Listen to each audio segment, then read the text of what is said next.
नमस्कार, आपके साथ हूं मैं प्रणय उपाध्याय। इस वीडियो को देखने वाले हर शख्स को, हर भारतीय को बहुत सारी बधाई, क्योंकि भारत के परमाणु ताकत बनने के 25 बरस पूरे हो चुके हैं। जी हां, हम बात कर रहे हैं पोखरण 2 की। 11 मई से 13 मई 1998 यही वो तारीखें थी जब भारत ने दुनिया के सामने इस बात का ऐलान कर दिया था कि वो एक न्यूक्लियर पावर है, वो एक परमाणु शक्ति है।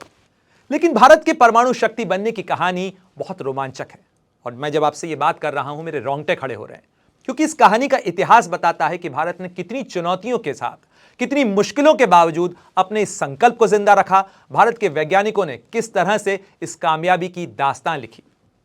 खास तौर पर 1989 से लेकर 1998 के वो 9 साल भारत के लिए बेहद मुश्किल के वो साल थे।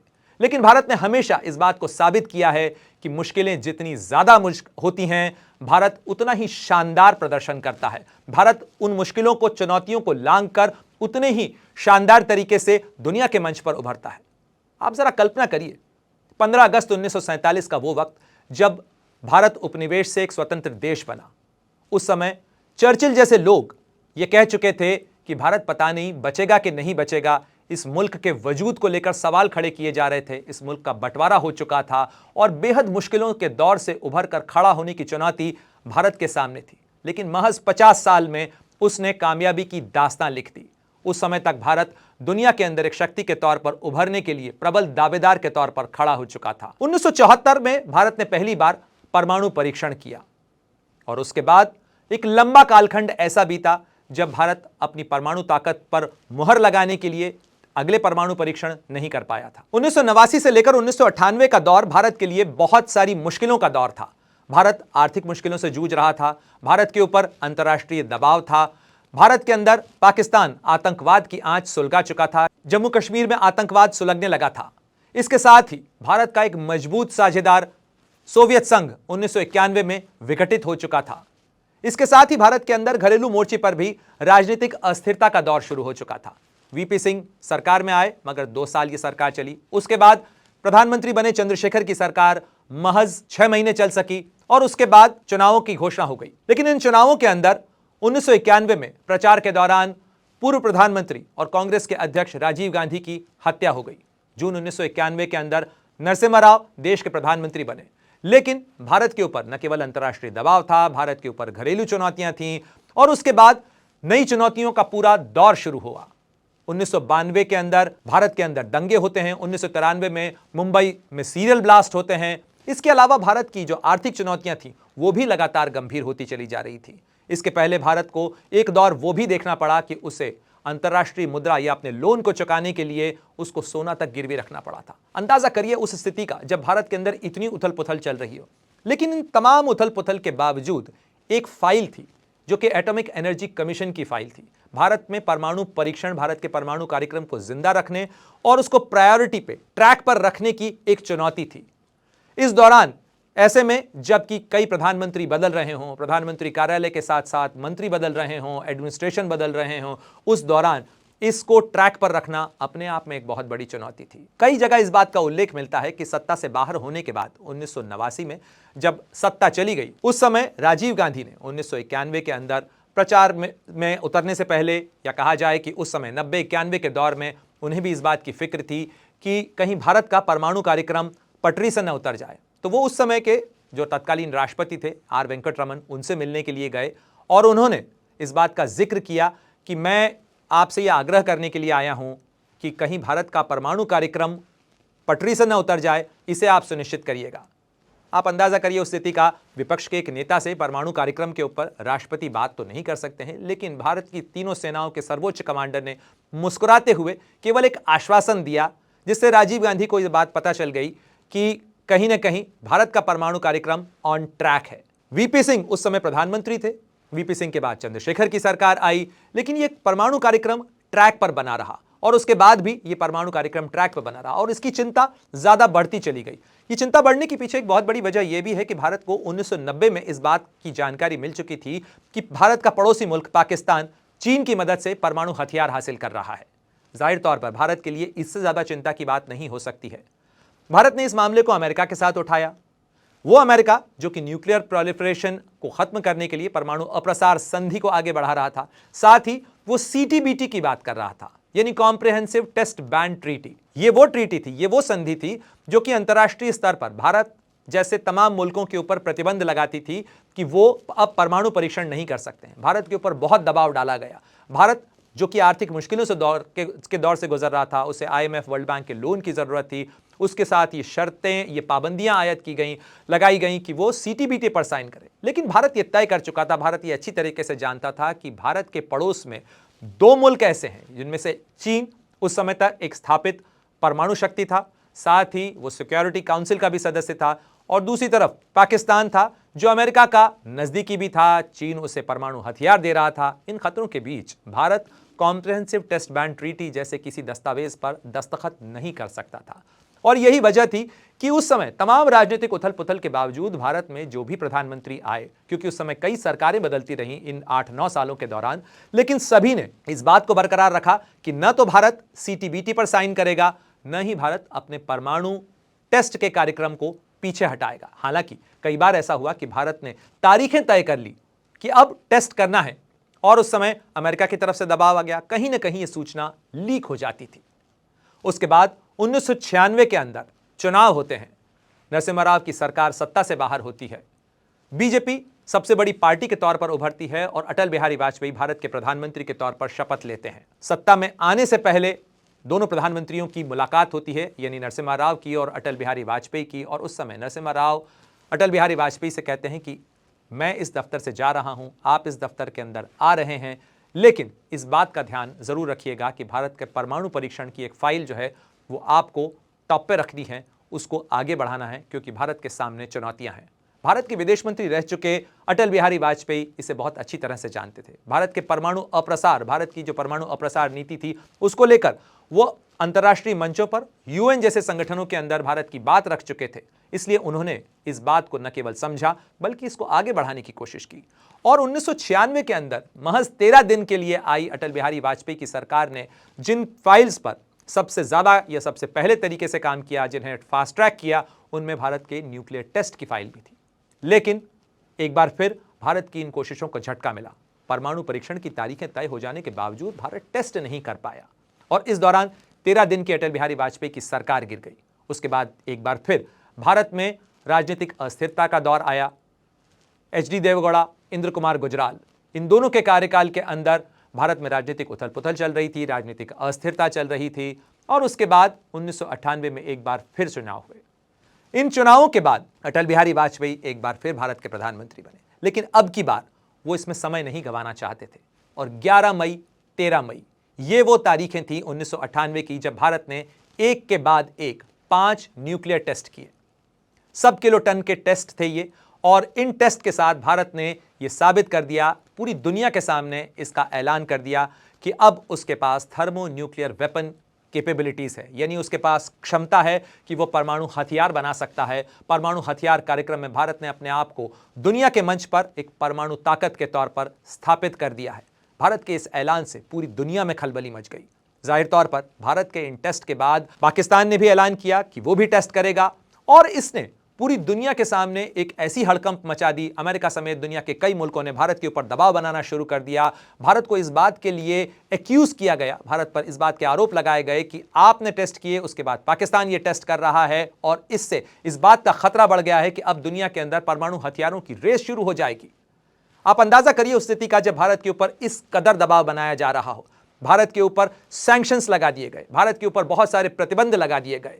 आप अंदाजा करिए उस स्थिति का जब भारत एक तरफ से आर्थिक चुनौतियों से गुजर रहा था, भारत जब एक तरफ राजनीतिक स्थिरता की तलाश कर रहा था, भारत एक तरफ जहां भारत के अंदर सामाजिक तौर पर भी बहुत उथल पुथल हो रही थी, क्योंकि मंडल आंदोलन, कमंडल आंदोलन, उसके बाद दंगे, इतनी सारी चीजें हो रही थी। आतंकवाद के मोर्चे के ऊपर भारत चुनौतियों से जूझ रहा था, क्योंकि 1989 से लेकर 1998 के बीच में यही वो दौर था जब पाकिस्तान ने भारत में आतंकवाद की आंच को सुलगाना शुरू किया। भारत के अंदर, कश्मीर के अंदर आतंकवाद तेजी से बढ़ रहा था, और इस दौरान भारत ने परमाणु परीक्षण करने के साथ एक बड़े पुराने मिशन को कंप्लीट किया, क्योंकि यह बहुत लंबे समय से लंबित था और भारत को इस बात का अंदेशा लग चुका था। क्योंकि 1996 में, सितंबर 1996 की तारीख भारत के लिए बड़ी टर्निंग पॉइंट की तारीख थी, क्योंकि अमेरिका सीटीबीटी को पारित करवा चुका था और भारत के ऊपर दबाव बना रहा था कि वो सीटीबीटी पर साइन करे।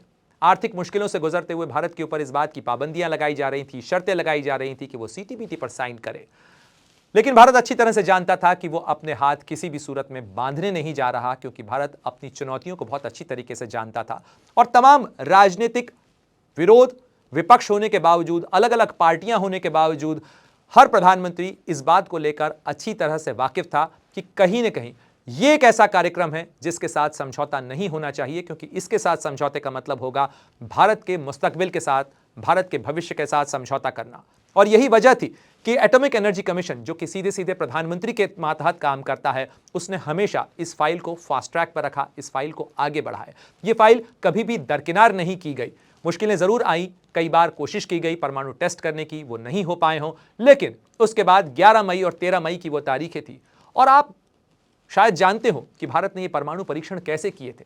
पोखरण की रेंजेस में 3:45 11 मई 1998 की वो तारीख, जब भारत ने 3 परीक्षण किए, अमेरिका चौंक गया।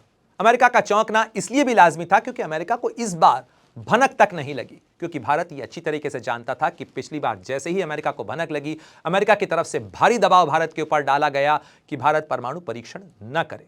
इसलिए इस बार बेहद सावधानी बरती गई थी। प्याज का बड़े पैमाने पर इस्तेमाल किया गया था, साथ ही कैमोफ्लेज किया गया था कि अमेरिकी सैटेलाइट जो ट्रकों के मूवमेंट हैं उनको न पकड़ सकें। और इन तमाम तैयारियों के साथ भारत ने जब 3 टेस्ट किए और उसके बाद ऐलान किया और 13 मई को फिर 2 टेस्ट किए, इन 5 टेस्ट के साथ भारत ने दुनिया के सामने एक न केवल बड़ा ऐलान किया, बल्कि साथ ही भारत ने अपनी तरफ से आगे बढ़ते हुए अपनी न्यूक्लियर डॉक्ट्रिन भी सामने रखी और भारत ने साफ कर दिया कि भारत अब एक न्यूक्लियर वेपन स्टेट है।